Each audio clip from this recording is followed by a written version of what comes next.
பாரம்பரியமான சுவையான புது அறிமுகம் KTV True Value Bronatile. Maldives in Madras, VGP Marine Kingdom, India's first largest walk-through tunnel aquarium, ECR in Jambakam. MCR Pure Cotton Club, formals and casual shirts. என் கூட adjustment பண்ணாதான் உன்னால் மேலே வர முடியும் அப்படின்னு சொல்லும்போது அவன் என்ன பண்ணுவான்? நிறைய இடத்துல அப்ரோச் பண்ணிடுறாங்க. ஏன்னா நிறைய பேர் ஓகே சொல்லிட்டு போயிடுறாங்க. அப்போ நிறைய ஓகே தான் நடக்குதா இப்போ? எக்ஸாக்ட்லி, நிறைய ஓகே நடக்குது. சில பேர் ஓப்பன் அப் பண்ணிவிட்டு எனக்கு ஆப்பர்ச்சுனிட்டி வேணும் சார், நீங்கள் என்ன சொன்னாலும் செய்வேன் அப்படின்னு சொல்கிறவங்களும் நிறைய பேர் ஆகிட்டாங்க. என்கிட்டயே நிறைய பேர் அப்ரோச் பண்ணியிருக்காங்க. ஆப்பர்ச்சுனிட்டி கொடுக்குறோம், இந்த மாதிரி உங்களோட ஃபோட்டோஸ்லாம் அனுப்புங்க, வித் இன்னர்ஸோடு அனுப்புங்க, இன்னர்ஸ் ரிமூவ் பண்ணிகிட்டே அனுப்புங்க, இந்த பிராண்டுக்கெலாம் ஒர்க் பண்ண வைக்கிறோம், இப்போ நீங்கள் இனிஷியலாக இந்த அமௌண்ட் கட்டுங்க அப்படின்னு சொல்லுவாங்க. மணி கொடுங்க, நாங்கள் உங்களுக்கு ஆப்பர்ச்சுனிட்டி கொடுக்குறோன்னு எந்த ஒரு கம்பெனியும் சொல்லாது. லீனாக இருந்தாலுமே மாடலிங் பண்ணலாம். ஆஃப்கோர்ஸ் மேல் மாடல்ஸ்க்கு பாடி போஸ்டர் எப்படி வச்சு வாக் பண்ணணும், செஸ்ட் அப் எவ்வளோ பண்ணணும், we should not look down. நம்ம வந்து கீழே பார்க்கக்கூடாது, ஸ்ட்ரைட்டாக பார்த்து தான் வாக் பண்ணணும். சில பேர் கான்ஃபிடென்ட் சொல்லிட்டு செஸ்ட் சின்ன பண்ணிவிடுவாங்க. பாடி வந்து இப்படி லைக் நம்ம வந்து பெண்ட் பண்ணி வாக் பண்ணாமல் ஸ்ட்ரைட் அப் பண்ணணும். அப்போ தான் ஒரு துணி கடையில் பொம்மை பார்த்தீங்கன்னா, அந்த மேனிக்வின் பார்த்தீங்கன்னா ஃபோட்டோஷூட் போகிறதுக்கு முன்னாடி இன்ஃப்ரண்ட் ஆஃப் த மிரர் அவங்க வீட்டில் ஒரு 10 to 15 போசஸ் வந்து இந்த போசஸ்லாம் நம்ம பண்ணணும். அப்போ தான் ஃபோட்டோஷூட்டில் நிறைய டைம் எடுக்காமல் ஷராக உள்ளே வராங்க. எனக்கு மாடலிங் பற்றி எதுவும் தெரியாதுன்னும் போது they should attend the professional choreographers work shops தான். பட் அதெல்லாம் கொஞ்சம் ரொம்ப எக்ஸ்பென்சிவாக இருக்குல்ல. ஃபர்ஸ்ட் உங்கள் ஃபினான்ஷியல் க்ரோத்தை நீங்கள் ஸ்ட்ராங்காக வச்சுக்க பாருங்கள். அவங்க என்ன காஸ்டியூம் போட்டு போர்ட்ஃபோலியோ எடுத்தால் நல்லா இருக்கணும்னு கைடன்ஸ் கொடுக்குற ஒரு ஸ்டைலிஸ்ட்டு, ப்ரொஃபஷனல் ஃபோட்டோகிராஃபர், ஒரு நல்ல லொக்கேஷன், நல்ல பேக்ட்ராப் இருக்கிற ஸ்டுடியோஸ், ஒரு மேக்கப் ஆர்டிஸ்ட், இதெல்லாமே இருந்து பண்ணால் தான் போர்ட்ஃபோலியோ க்ரியேட் பண்ண முடியும். சும்மா ஃப்ரெண்ட்ஸை கூப்பிட்டு போயிட்டு நான் பார்க்கில் போயிட்டு ஃபோட்டோ எடுத்துகிட்டு வந்துட்டு அதை வச்சு நான் ஆப்பர்ச்சுனிட்டி கிடச்சிருமான்னா, ஸோ அதை நான் யார்கிட்ட போய் கொடுக்கணும்? Actually what is a model கொரியோகிராஃபினா என்ன, எப்படி வாக் பண்ணுறது இந்த மாதிரிலாம் சொல்லி கொடுக்குறதா? பெங்களூரில், கேரளாலலாம் சில ஃபேஷன் ஷோஸ்லாம் போய் அட்டன் பண்ணியிருந்தேன். தமிழ்நாட்டில் சென்னையிலையுமே பண்ணியிருக்கிறேன். நான் கற்றுக்கிட்டேன். சில இடத்துல எனக்கு கொரியோகிராஃபராக நீங்கள் ட்ரைன் பண்ணுங்கள் மாடல்ஸை, நீங்கள் வாக்கிங் சொல்லிக் கொடுங்கன்னு சொன்னாங்க. பிகாஸ் ஆஃப் எனக்கு தெரிஞ்சதை வச்சு நான் சொல்லிக் கொடுக்கும்போது, நான் ஸ்டார்ட் பண்ணும்போது அந்த அவுட்கம் நல்லா வந்துச்சு, நிறைய அப்ரிசியேஷன் வந்துச்சு, உங்கள் கொரியோகிராஃபி நல்லா இருக்குன்னு சொல்லி. ஸோ அப்படி ஸ்டார்ட் பண்ணி ஆல்மோஸ்ட் ஒரு 7 years மேலே I'm doing my choreography. So அதான் அந்த கொரியோகிராஃபி இந்த sense how you train a model, ஒரு மாடல் ஸோ ஒரு மாடல் வந்து இருக்கணும். எக்ஸாக்ட்லி. ஸோ ஒரு மாடலுக்கு நல்ல ஐ கான்டாக்ட், நல்ல ஃபிட்னஸ் இருக்கிற மாடலாக இருந்தாலும், அவங்களுக்கு ஃபிட்னஸ் இல்லை அப்படின்னாலுமே, லீனாக இருந்தாலுமே மாடலிங் பண்ணலாம். ஆஃப்கோர்ஸ் அவங்க என்ன ஃபிட்னஸில் இருந்தாலும் அவங்களுக்கு வாக் ப்ராப்பராக வரணும் ஃபஸ்ட். ஸோ வாக் பண்ணும்போது ப்ராப்பராக எக்ஸாக்டாக ஒரு ப்ரொஃபஷனல் மாடல் மாதிரியான வாக் வந்து ட்ரைன் பண்ணணும். அவங்களுக்கு எங்கே லெக் வந்து எப்படி கேட் வாக் பண்ணணும்னு ஃபீமேல் மாடல்ஸ்க்கு, மேல் மாடல்ஸ்க்கு பாடி போஸ்டர் எப்படி வச்சு வாக் பண்ணணும், செஸ்ட் அப் எவ்வளோ பண்ணணும். ஸோ இந்த மாதிரி விஷயங்கள் நம்ம சொல்லிக் கொடுப்போம். அப்புறம் எப்படி நிற்கணும், எப்படி உட்காரணும் ஒரு மாடல், அதுக்கப்புறம் எப்படி கம்யூனிகேட் பண்ணணும், செல்ஃப் இன்ட்ரொடக்ஷன் எப்படி பண்ணணும். ஒரு ஆடிஷனோ இல்லை ஒரு பியூட்டி பேஜெண்ட்டோ போகிறாங்க அப்படின்னா செல்ஃப் இன்ட்ரொடக்ஷன் எந்த மாதிரிலாம் பண்ணணும் அப்படின்ற விஷயங்கள்லாம் நாங்கள் ட்ரைன் பண்ணுவோம். ஸோ இதெல்லாம் ஓவராலாக சொல்லிக் கொடுக்குறவங்க தான் ஒரு கொரியோகிராஃபர் ஆவாங்க. கொரியோகிராஃபர்னால் ஜஸ்ட்டு சீக்வன்ஸில் ஸ்டேஜில் வந்து இங்கே நிற்கணும் அங்கே நிற்கணும்னு சொல்லிட்டு வாக் பண்ண வைக்கிறது மட்டும் இல்லாமல், ஒரு ப்ராப்பராக அந்த மாடல் கரெக்டாக வாக் பண்ணுறாங்களா, கரெக்டாக கம்யூனிகேட் பண்ணுறாங்களா, கான்ஃபிடென்ட்டாக வாக் பண்ணுறாங்களா அப்படின்றது எல்லாத்தையுமே அவங்களுக்கு ட்ரைன் பண்ணிவிட்டு ப்ரொஃபஷனலாக அவங்கள வாக் பண்ண வைக்கிறது தான் ஒரு கொரியோகிராஃபரோட ஒர்க். பேர் வந்து மாடல் ஆகணும்னா ஆஸ்பைரிங் நிறைய பேர் இருப்பாங்க. ஸோ அவங்களுக்கு புரிகிற மாதிரி இந்த மாதிரி தான் நிற்கணும், இந்த மாதிரி தான் நடக்கணும் அப்படின்னு ஒரு எக்ஸ்பிளனேஷன் கொடுக்க முடியும். கண்டிப்பாக. இப்போது நம்ம நார்மலாக வந்து ஒரு ஆன் ஸ்டேஜில் இருக்கும்போது பார்த்தீங்கன்னா, we should not look down. நம்ம வந்து கீழே பார்க்கக்கூடாது, ஸ்ட்ரைட்டாக பார்த்து தான் வாக் பண்ணணும். ஏன் அப்படின்னா, நம்ம கீழே இருக்கிறவங்க ஆல்ரெடி டவுனில் இருப்பாங்க. நம்ம சில பேர் கான்ஃபிடென்ட் சொல்லிட்டு சின்ன பண்ணிவிடுவாங்க. ஸோ நடக்கக்கூடாது, straight to the camera face பண்ணணும். அவங்க கீழே பார்த்துட்டாங்க அப்படின்னா அவங்களுக்கு கான்ஃபிடென்ட் இல்லை, நான் வந்து ஆடியன்ஸ் பார்த்து எனக்கு பயமாக இருக்குது, அதனால நான் கான்ஃபிடென்ட் இல்லை, நான் கீழே பார்த்து வாக் பண்ணுறேன் அப்படின்னா. ஸோ அதனால் நம்ம வந்து ஸ்ட்ரைட் ஃபேஸ் பண்ணி தான் வாக் பண்ணணும் first. And we need to always audience ஃபேஸபிளாக இருக்கணும். நம்ம எந்த சைட்லேயும் வாக் பண்ணும்போது ஸ்டைலுக்காக 2 சைடுமே நம்ம பார்க்கலாம், ஆடியன்ஸ் கவரேஜுக்காக. மற்றபடி நம்ம வாக் ஸ்டார்ட் பண்ணும்போது நம்ம சைட்லாம் வந்து பார்க்காம ஸ்ட்ரைட் லுக் பண்ணி வாக் பண்ண வேண்டியிருக்கும். அதுக்கப்புறம் வந்து பாடியை வந்து இப்படி லைக் நம்ம வந்து பெண்ட் பண்ணி வாக் பண்ணாமல் ஸ்ட்ரைட் அப் பண்ணணும். அது வந்து செஸ்ட் அப்னு சொல்ல மாட்டாங்க, அது செஸ்ட் அப் கிடையாது, அது ஷோல்டர் பேக்குன்னு சொல்லுவாங்க. அந்த ஷோல்டர் மட்டும் நம்ம அப்போ தான் ஒரு துணி கடையில் பொம்மை பார்த்திங்கன்னா, அந்த மேனிக்வின் பார்த்திங்கன்னா ஸ்ட்ரைட்டாக ஒரு பிரிஸ்காக நின்றுட்டுருக்கும். அது மேலே இருந்தாலும் ஃபீமேலாக இருந்தாலும் அந்த அந்த அந்த டால் நிற்கும் போது, அந்த மேனிக்வின் நிற்கும் போது ரொம்ப பார்க்கும்போதே அந்த போஸ்டர் கரெக்டாக இருக்கும். அந்த போஸ்டர் அப்போ தான் ஒரு மாடல் போஸ்டராக வந்து நம்ம அவுட்கம் வரும். ஸோ இதெல்லாம் தான் பேசிக்காக ஒரு மாடல் நிற்கும் போதும் வாக் பண்ணும் போதும் நல்ல கான்ஃபிடென்ட்டான ஒரு பாடி இருக்கணும். அதே போல் ஐ கான்டாக்ட் நிறைய பிளிங்க் பண்ணக்கூடாது. லைட்ஸ் நிறைய இருக்கும், பட் ஆனால் நம்ம நிறைய பிளிங்க் பண்ணிட்டோம்னா ஃபோட்டோஸ் வீடியோஸில் வந்து பார்த்திங்கன்னா நம்மளுக்கு கரெக்டான அவுட்கம் வராது. அதே போல் நம்ம ஐ கான்டாக்ட் ரொம்ப இம்பார்ட்டண்ட். ரொம்ப ஷார்ப்பான ஒரு ஐஸில் பார்க்கணும். டல்லாக வச்சுக்காமல் நம்ம வந்து பிரிஸ்காக வாக் பண்ணியிருக்கணும். கம்யூனிகேட் பண்ணும்போதும் நம்ம வந்து ஃப்ளோவாக போகணும், திக்கி திக்கி பேசாமல் அந்த மாதிரி விஷயங்கள்லாம் இருக்குது. ஸோ இதெல்லாம் தான் அவங்க ஆன் ஸ்டேஜில் ஃபாலோ பண்ணணும். ஒரு ஃபோட்டோ ஷூட் போகிறாங்க அப்படின்னா ஃபோட்டோ ஷூட் போகிறதுக்கு முன்னாடி இன்ஃப்ரண்ட் ஆஃப் த மிரர் அவங்க வீட்டில் ஒரு 10 to 15 போசஸ் வந்து இந்த போசஸ்லாம் நம்ம பண்ணணும். அப்போ தான் ஃபோட்டோ ஷூட்டில் நிறைய டைம் எடுக்காமல் ஈஸியாக வந்து சில விஷயங்கள் டக்குன்னு போசஸ்லாம் ப்ராக்டிஸ் பண்ண போசஸ்லாம் அவங்க கொடுக்க முடியும். That's all. Okay. So first thing is grooming. Self groom பண்ணதுக்கப்புறமா what should be next move என்னவா இருக்கணும்? ஸோ அவங்க இப்போ ஃப்ரெஷராக உள்ளே வராங்க, எனக்கு மாடலிங் பற்றி எதுவும் தெரியாதுன்னும் போது they should attend the professional choreographers work shops வந்து அவங்க. பட் அதெல்லாம் கொஞ்சம் ரொம்ப எக்ஸ்பென்சிவாக இருக்குல்ல? எக்ஸ்பென்சிவ்னு சொன்னால் எப்படின்னா, இப்போ ரிச் பீப்புளுக்கு எக்ஸ்பென்சிவ் அது எப்படின்னு தெரியல, புவர் பீப்புளுக்கு அது எக்ஸ்பென்சிவாக இருக்கு. Middle class. ஆமாம், ஒரு மிடில் கிளாஸாக இருக்காங்க, அதில் புவர் பீப்புளாக இருக்காங்க.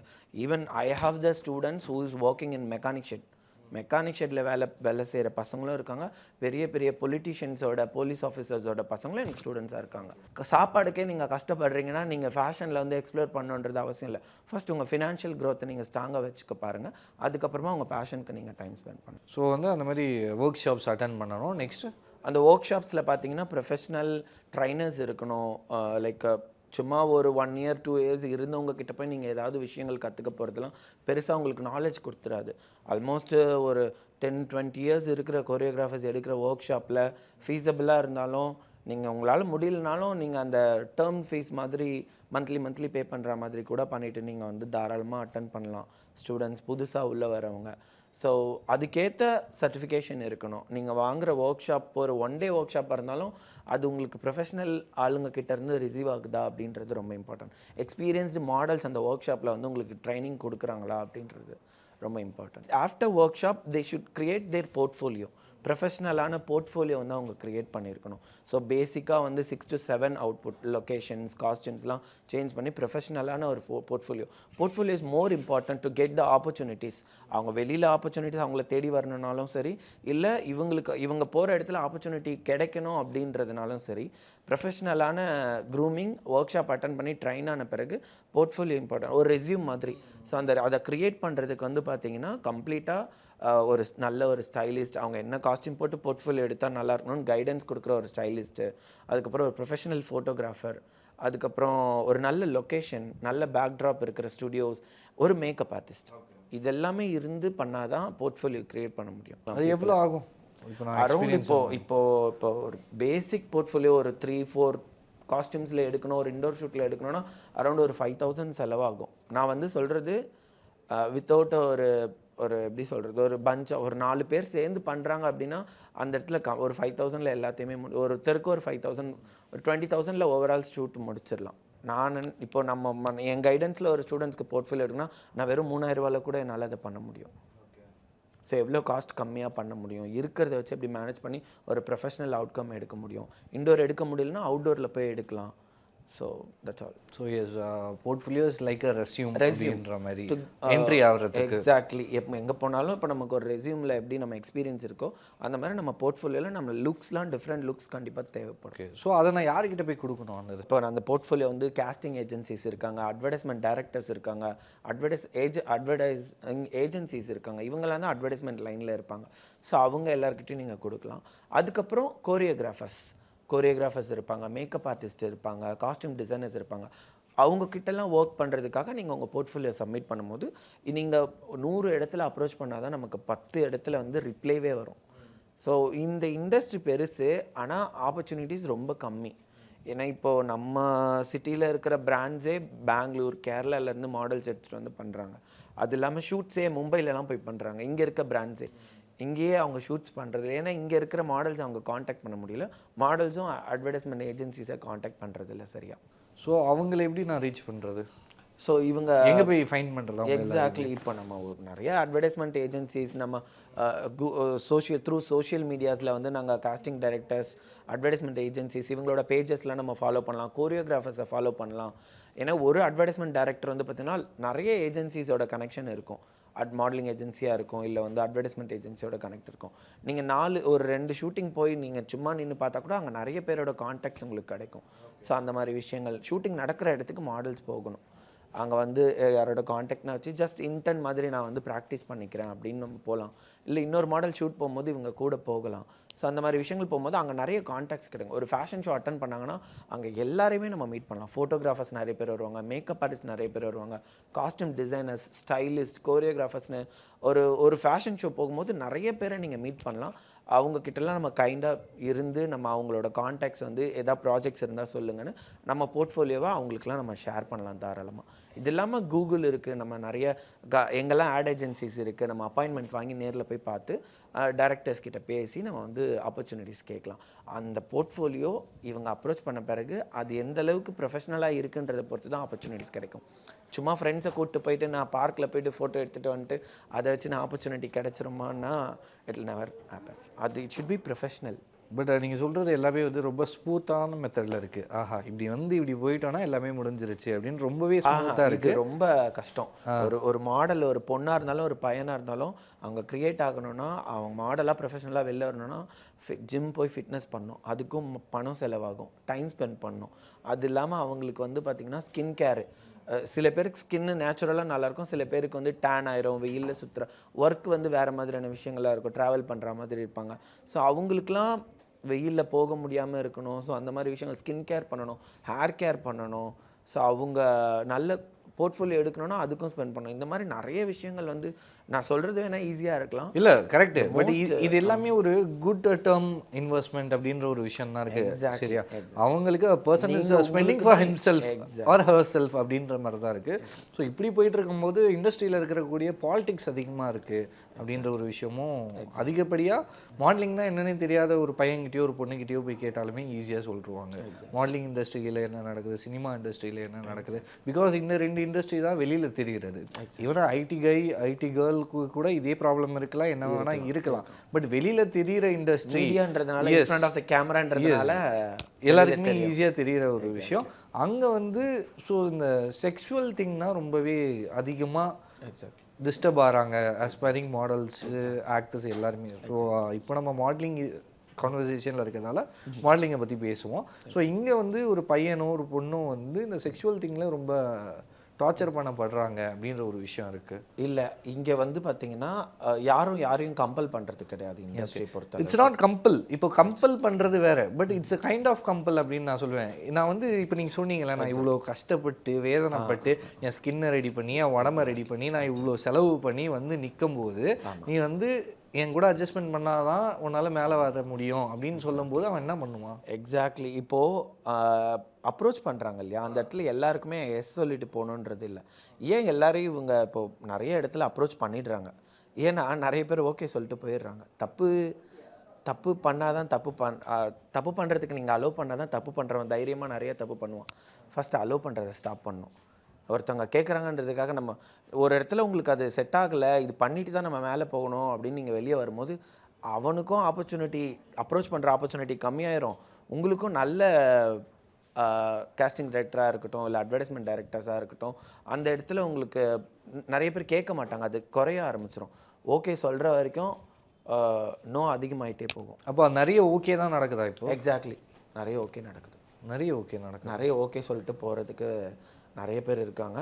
சில பேர் ஓப்பன் அப் பண்ணிவிட்டு எனக்கு ஆப்பர்ச்சுனிட்டி வேணும் சார், நீங்கள் என்ன சொன்னாலும் செய்வேன் அப்படின்னு சொல்கிறவங்களும் நிறைய பேர் ஆகிட்டாங்க இப்போ. ஓகே, ஏதாச்சும் ஒரு இன்சிடென்ட்டாக சொல்ல ரொம்ப கேஷுவலாக எடுத்துக்கிட்டாங்க. நிறைய விஷயங்கள் இருக்குது ப்ரோ. என்கிட்டே நிறைய பேர் அப்ரோச் பண்ணியிருக்காங்க. நீங்கள் என்னென்னு கேட்டாங்க?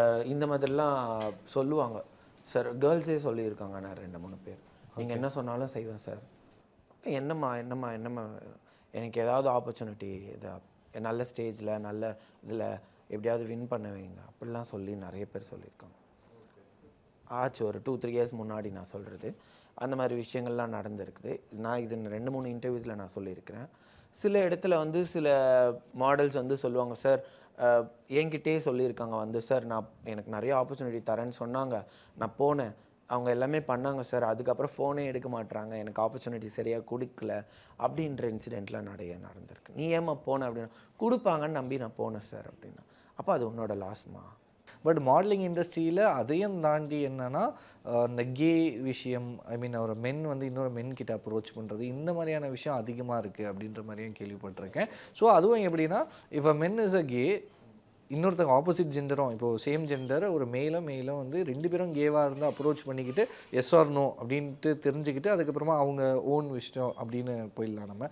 பட் இப்போ ஒரு கே மென் வந்து ஒரு ஸ்ட்ரெயிட்டான ஒரு மென் கிட்ட போயிட்டு எனக்கு அப்ரோச், அவங்க வந்து அவங்க கிட்ட அப்ரோச் பண்ணும்போது நோ சொல்ல முடியலல்ல. இல்லை, கண்டிப்பாக நோ சொல்லலாம், இவங்க நோ சொல்லலாம், but he want to look into his கெரியர்ல. அதுக்காக இவங்க போயிட்டு அந்த கெரியர், பட் அப்படிதான் நடக்குது. இட்ஸ் ஒரு எமோஷனல் பிளாக்மெயில் மாதிரி நடக்குது இல்ல இது. இட்ஸ் லைக் அவங்க அதை பண்ணி தான் ஆகணுன்ற அவசியமே கிடையாது, அப்படி பண்ணி தான் நீங்கள் ஜெயிக்கணுன்ற ஒரு நீடே இல்லை. அது அவ்வளோ மோசமாக கிடையாது. இங்கே நீங்கள் அவங்களுக்கு ஒரு பயம், நம்மளுக்கு ஆப்பர்ச்சுனிட்டி கிடைக்காம போயிருமோன்ற பயம். If you deserve to be the winner, நீங்கள் கண்டிப்பாக உங்களால் உங்கள் அட்வர்டைஸ்மெண்ட் ஆப்பர்ச்சுனிட்டிஸ் கிடைக்கும். நீங்கள் உங்களை க்ரூம் பண்ணிக்கோங்க. பட் இங்கே நடக்குது இல்லை, ஒரு சேம் ஜெண்டர் ஒரு மேல் வந்து இன்னொரு மேல் அப்ரோச் பண்ணுற ஒரு விஷயம் வந்து இப்போ இண்டஸ்ட்ரியில் இருக்குல்ல. இருக்குது. யாரும் ஃபோர்ஸ்லாம் பண்ண முடியாது, பிளாக்மெயில் பண்ண முடியாது, ஃபோர்ஸ் பண்ண முடியாது, உனக்கு ஆப்பர்ச்சுனிட்டி தரமாட்டேன்னு சொல்ல முடியாது. அவங்களுக்கு அது மாதிரி எதுவுமே கிடையாது. நீங்கள் தாராளமாக நீங்கள் ஆக்ஷன் எடுக்கலாம். இந்த மாதிரி நம்ம சொல்கிறவங்க மேலே நீங்கள் ஆக்ஷன் எடுக்கலாம். அந்த மாதிரி ஒரு எப்படி ஆக்ஷன் எடுக்கலாம்? அஃப்கோர்ஸ் அவங்க உங்களை ஃபோர்ஸ் பண்ணுறாங்க, பிளாக்மெயில் பண்ணுறாங்கன்னும் போது தாராளமாக நீங்கள் ஆக்ஷன் எடுத்துடலாம். ஆமாம். ஸோ இல்லை, நம்ம வந்து இப்போ நம்ம ஏதோ ஒரு அக்ரிமெண்ட் சைன் பண்ணிட்டோம், அந்த அக்ரிமெண்ட் சைன் பண்ணியிருக்காங்க, ஒரு அட்வர்டைஸ்மெண்ட் ஏஜென்சியோ ஒரு மாடலிங் ஏஜென்சியோ அக்ரிமெண்ட் சைன் பண்ணியிருக்காங்கன்னா அந்த இடத்துல இவங்க வந்து ப்ரொஃபஷனல் டேர்ம்ஸ் மட்டும்தான் பேசின, பர்சனலாக இந்த மாதிரி விஷயங்களுக்கு அப்ரோச் பண்ணும்போது தாராளமாக ஆக்ஷன் எடுக்கலாம். அதர்வைஸ் நீங்கள் நோ சொல்லிவிட்டு அந்த இடத்துலேருந்து கிளம்பிடலாம் வித்தவுட் எந்த ஒரு டீலிங் அக்ரிமெண்ட்ஸ் எதுவுமே இல்லை அப்படின்னா நீங்கள் வந்து இல்லை ஐம் சாரி, இது நாட் இன்ட்ரெஸ்டட், நடக்காது அப்படின்ட்டு நம்ம அங்கே இருந்தால் தான் பிரச்சனை, நம்ம இல்லைன்னா அந்த பிரச்சனை நடக்க போகிறது கிடையாது. ஸோ எந்த மாதிரியான விஷயத்துலாம் அவேராக இருக்கணும் இண்டஸ்ட்ரியில் பொறுத்த வரைக்கும்? மணி விஷயம் தான் ப்ரோ. இது ஒருத்தரோட விருப்பம், நீங்கள் சொன்ன அந்த விஷயங்கள் அட்ஜஸ்ட்மெண்ட்ஸ் பற்றி. பட் மணி விஷயத்தில் பசங்க ரொம்ப அவேராக இருக்கணும். நிறைய இடத்துல நாங்கள் உங்களை இந்த பிராண்டுக்கெலாம் ஒர்க் பண்ண வைக்கிறோம், இப்போ நீங்கள் இனிஷியலாக இந்த அமௌண்ட் கட்டுங்க அப்படின்னு சொல்லுவாங்க.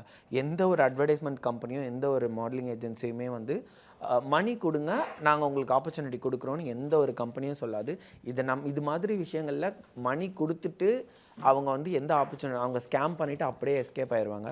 கம்பெனி டீட்டெயிலை ஒரு கவர்மெண்ட் ரெஜிஸ்டர் பண்ணப்பட்ட கம்பெனியா, இந்த கம்பெனி இதுக்கு முன்னாடி அட்வர்டைஸ்மெண்ட்டில் ஒர்க் பண்ணியிருக்காங்களா, இந்த மாதிரி விஷயங்கள் எல்லாம் அகெயின் அவங்க கிராஸ் செக் பண்ணிவிட்டு அதுக்கப்புறம் தான் அவங்க இன்வால்வே ஆகணும். சில பசங்க வந்து பார்த்திங்கன்னா ஆப்பர்ச்சுனிட்டி கொடுக்குறோம், இந்த மாதிரி உங்களோட ஃபோட்டோஸ்லாம் அனுப்புங்க, வித் இன்னர்ஸோடு அனுப்புங்க, இன்னர்ஸ் ரிமூவ் பண்ணிவிட்டு அனுப்புங்க, இந்த மாதிரி விஷயங்கள்லாம் ஸ்கேம், அதெல்லாம் வந்து பார்த்திங்கன்னா அப்படியே சோஷியல் மீடியாவில் போட்டுருவோம் அதுன்னு சொல்லி அந்த மாதிரி விஷயங்கள்லாம் நடக்குது. இந்த மாதிரி விஷயங்களை நீங்கள் அவேராக இருக்கணும். மணி அண்ட் உங்களோட பர்சனல் டீட்டெயில்ஸை ஷேர் பண்ணுறதுல, ஃபோட்டோஸ் ஷேர் பண்ணுறதுலாம் ரொம்ப அவேராக இருக்கணும். நிறைய மிஸ்கைடன்ஸ் ஆகிடுது. பட் இப்போது இன்னர்ஸ் வச்சுலாம் ஃபோட்டோ ஷேர் பண்ணுறதால அதை வச்சு இவங்க வந்து நாங்கள் ஆப்பர்ச்சுனிட்டிஸ் கொடுக்குறோம் உங்களுக்கு. அதுவும் எக்ஸ்பீரியன்ஸ் மாடல்ஸ்க்கு இந்த விஷயம் நடக்காது. புதுசாக உள்ள என்டர் ஆகிறவங்களுக்கு இந்த மாதிரி ஃபோட்டோஸ் கொடுத்தா தான் ஆப்பர்ச்சுனிட்டி கிடைக்கும் அப்படின்றவாங்க. அந்த ஃபோட்டோஸ் வச்சு அவங்க என்ன பண்ணுவாங்க, அது அவங்க வேறு பிளாட்ஃபார்ம்லலாம் யூஸ் பண்ணிவிடுவாங்க. சம்திங் ட்விட்டர்ஸில், சோஷியல் மீடியாஸில் போஸ்ட் பண்ணுறது, அந்த மாதிரி விஷயங்களெல்லாம் போஸ்ட் பண்ணிவிடுவாங்க. அது மாதிரி அதான் நிறைய பேர் விதமான ஸ்கேம் நியூஸ் எல்லாம் வந்து ஷேர் ஆயிரும், அதை வச்சு பிளாக்மெயில் பண்ணுவாங்க, நான் இதை பப்ளிக்காக போட்டுருவேன் அப்படின்னு சொல்லி மணி கேட்பாங்க. இந்த மாதிரி விஷயங்கள்லாம் நடக்கும். வேறு மாதிரியான பிளாட்ஃபார்ம்ஸில் யூஸ் பண்ணிவிடுவாங்க, மாஃபிங்லாம் பண்ணுவாங்க. இந்த மாதிரி விஷயங்கள்லாம் நிறையவே நடக்கும். Thank you so much. ரொம்ப அழகாக பேசுனீங்க, ரொம்ப அழகாக இண்டஸ்ட்ரி எப்படி இருக்குது, எப்படி போயிட்டுருக்கு அப்படின்ற மாதிரியான ஒரு சில விஷயங்கள்லாம் ஷேர் பண்ணிங்க. நிறைய பேருக்கு யூஸ் ஆகும்னு நினைக்கிறேன். நன்றி, மீண்டும் சந்திப்போம். தேங்க்யூ. பாரம்பரியமான சுவையான புது அறிமுகம் KTV True Value Groundnut Oil. Maldives in Madras, VGP Marine Kingdom, India's first largest walk-through tunnel aquarium, ECR Enjambakam. MCR Pure Cotton Club, formals and casual shirts.